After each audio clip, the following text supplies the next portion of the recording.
Hoje farei uma rápida consideração a respeito da declaração de Hélio Doyle, que é atual indicado pelo presidente Lula, dirigente da empresa brasileira de comunicação. Diz que vai continuar insistindo em chamar de golpe a eleição para presidente da República pelo Congresso Nacional do vice-presidente Michel Temer. Isso foi um golpe, o afastamento do presidente Dilma. É evidente que isso foi presidido pelo ministro do Supremo Tribunal Federal, o eminente ministro Ricardo Lewandowski. Segundo ele, seria, portanto, golpista, que foi ele que afastou, não foi o presidente Michel Temer. Golpistas também todos os senadores, maioria absoluta, e todos os deputados, maioria absoluta que afastaram. Previsão na Constituição nos artigos 85 e 86. A meu ver, isso é uma hipótese constitucional. Foi o processo regularmente constitucional, seguiu o processo constitucional de afastamento, chamar que a aplicação da Constituição rigorosamente aplicada é um golpe de Estado, a meu ver, é uma fake news, uma notícia falsa.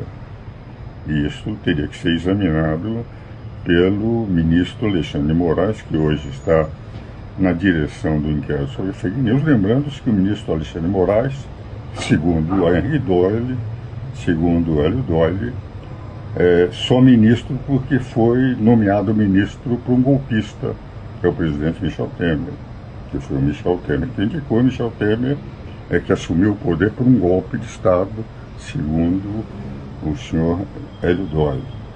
O que eu queria colocar como observação é de que há necessidade de uma pacificação nesse país. Não é com o teor dessas manifestações que nós teremos essa pacificação.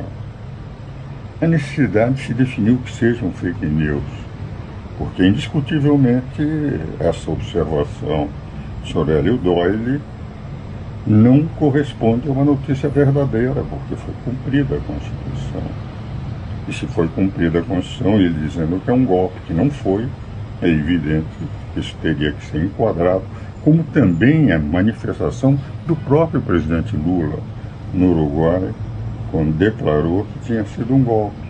E ele sabe perfeitamente que não foi, porque foi cumprida a Constituição. Então o ministro Alexandre de Moraes, que teria sido nomeado por um golpista, e portanto seria fruto do golpe, teria que examinar em profundidade esse processo que vai há 3 anos.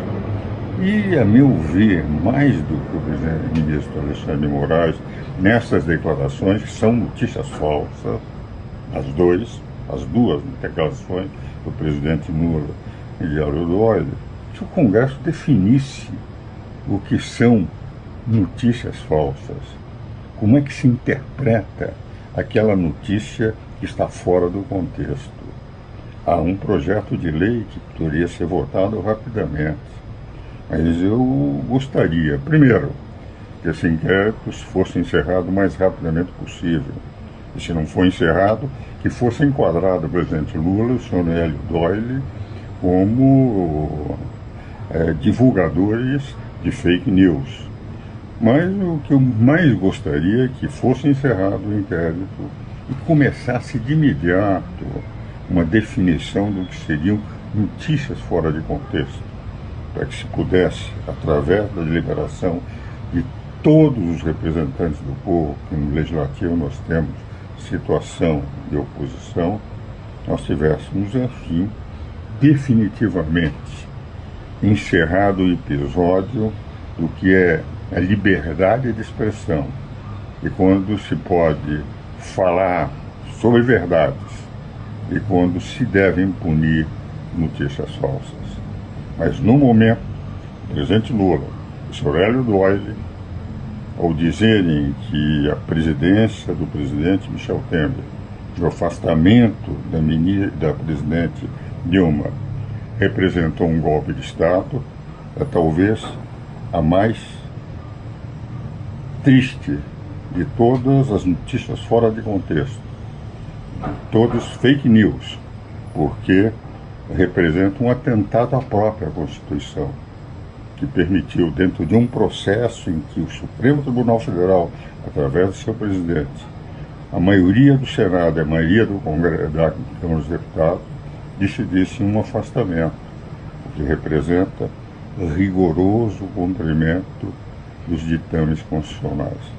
É matéria que todos os três poderes têm que pensar, e principalmente, a meu ver, o presidente da República, que não deveria estar dizendo, nem o senhor Hélio Doyle, de que o cumprimento da Constituição foi um golpe de Estado, porque estão desmoralizando a própria Constituição, desmoralizando o Supremo Tribunal Federal, desmoralizando o Congresso Nacional, que foram aqueles que participaram diretamente no afastamento da presidente Dilma. É matéria para reflexão de todos.